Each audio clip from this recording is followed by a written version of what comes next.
Massive relief coming in for the residents of Camp Akola compound in Mumbai as the Supreme Court has now directed the BMC to not demolish the illegal floors of the building complex till May 31st, 2014. But this morning saw high drama at the building complex after police forcibly tried removing residents who were blocking entry to the compound. The gate of the complex was brought down and the police started the eviction process even as residents fought tooth and nail against it. But much to the relief of the residents, the Supreme Court has now stepped in, granting reprieve to the residents for the next 6 months. Let's get in a live update from Megha Prasad, who's joining us now. Megha, this is a big sigh of relief for the residents for the next 6 months, and they are perhaps hoping that a rehabilitation plan for them will now be worked out. Well, absolutely. Massive relief for all these people, and it has come in such an unexpected manner. These residents had not gone knocking the doors of the Supreme Court for this. This was simply not there in the scheme of things. They had not expected something like this to happen. This is certainly a huge relief for them, and the time that has been given to them, at least a few months till May next year, and they have enough time to now sit down and decide on the strategy as to how they want to take the legal battle ahead. So, Ms. Nandini, your husband and you, both of you, along with some few residents, you've been spearheading this campaign for some time now. Did you expect this thing to happen? No, we did not. This comes a bolt from the blue. Absolute bolt from the blue. I must say, this just goes to show that God exists. This shows that God always sides the people who are right. And I truly believe in it. We did not go to court. Mr. Nariman went to court for us because he realized what was happening for us was totally wrong. He believed in us. He believed in what was happening was absolute injustice. And I thank God for that. I just want the ruling government now to wake up and see and do something for us. Let this not be like a 6-month solution and do something for us permanently, because they also know that what is happening here is wrong. So Nanda, you were probably one of the most agitated, since yesterday. Yes. And this today, I saw you quite literally dancing here, but before that I had seen you fighting with the police. Yes. I have no words to express. First of all, I should thank entire media.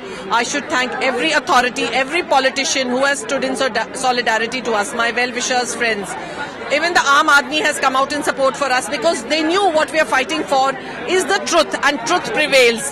But please, now I'm hoping that the authorities will take this seriously and give us what is legitimately ours, because after all, justice delayed is justice denied, and we don't want to live in this libido anymore. We are, after all, human beings. We deserve a legal roof over our heads. Right. Before I hand back, I quickly want to show you this visuals. This is what has happened. This is one of the signs of police brutality here at the Camp Akola compound.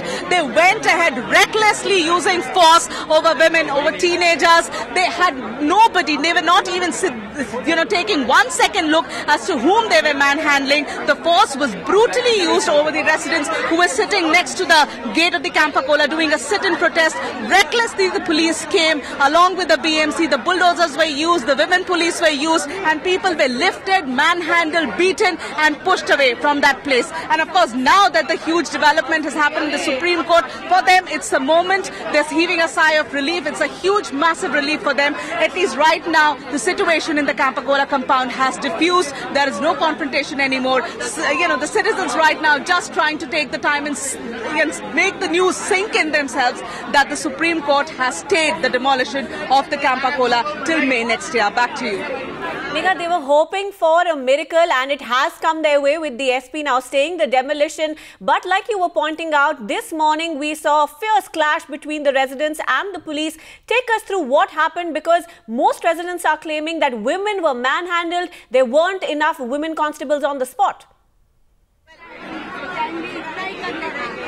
Yeah, like I showed you, she is here. She is one example standing right in front of me who suffered these blows from the police. This has been caused with the danda of the police, with the beating women up. Now you tell me, you were sitting there, you suffered these blows from the hands of the police. Tell me exactly what happened. They asked us to cooperate with them, and we were ready to cooperate, but the time when we opened the small gate, there were 20-30 people just entering. They were hitting our brothers, our dads, and the time, obviously you're going to protest if something like this happens to you. So in the protest, everybody just got in, and he's my brother-in-law, he was hit so badly.